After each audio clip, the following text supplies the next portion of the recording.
Amendment 13, Senate Bill 209. Amendment 13 to Senate Bill 209 by Senator Harvey. Amendment Bill page 441, line 8, strike budgets and substitute budgets at page 441 after line 15. Answer Senator Harvey. notes. Withdraw. Thank you, Mr. Chairman. I want to read real quick Section 1812-214. Sorry, Senator Harvey, could you move the amendment? Authority granted by permit carrying restrictions. A permit to carry a concealed handgun authorizes the permittee to carry a concealed handgun in all, I repeat, in all areas of the state, except, and it goes on to say what the exceptions are. Places where handgun carrying of a firearm is prohibited by federal law. A public elementary, middle school, junior high school, or high school, or a public building that has metal detectors at all entrances, or security personnel at all entrances that will take the gun from the individual when they come in and give it back when they leave. All areas of state government except. It is already state statute that you can carry a gun concealed anywhere in the state except for those limited areas.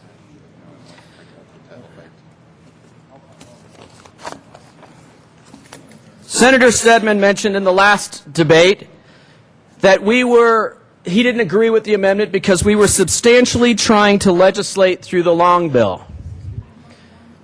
I don't believe trying to reiterate what's already in state statute would apply when it's dealing with where you can carry concealed handguns or not.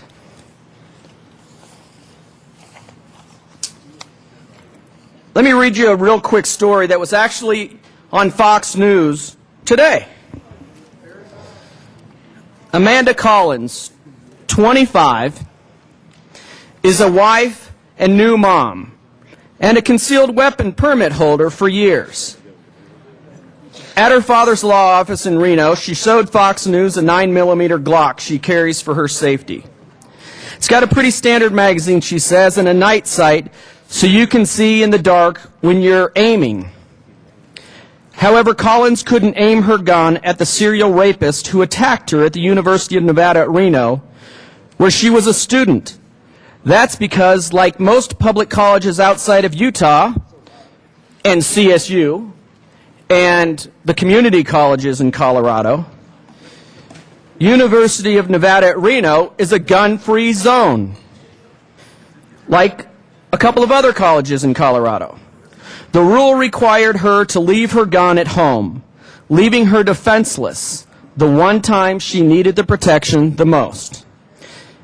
In October of 2007, while walking to her car after a night class, Collins was grabbed from behind in a university parking garage less than 300 yards from the campus police office. The school's gun-free designation meant nothing to James Biela, B-I-E-L-A, a serial rapist with a gun of his own, who saw Collins as an easy target. He put a firearm to my temple, she recounted, clocked off the safety, and told me not to say anything before he raped me. The ever-paternalistic university has since installed more emergency call boxes and lights in the parking structure. But Collins says that won't stop an attacker who knows the campus is a gun-free zone. A policy she believes invites crime and may have emboldened the man who raped her. Just months later, Biela went on to murder a 19-year-old Breonna Dennison in a case that received widespread national attention. While Biela now sits on death row, Collins is convinced the outcome would have been much different had she been armed when she was accosted by this man. I know, having been the first victim, that Breonna Dennison would still be alive. Had I been able to defend myself that night, Collins is believed to be the first victim of an on-campus rape to come out and publicly share her horrific attack in an effort to change the law and keep people safe.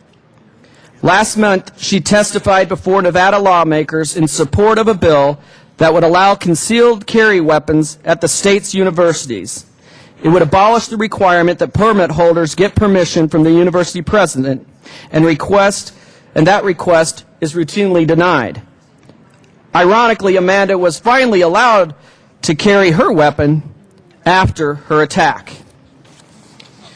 Arizona today passed a law okaying guns on campus. State of Texas today, or this week, passed it through the Senate.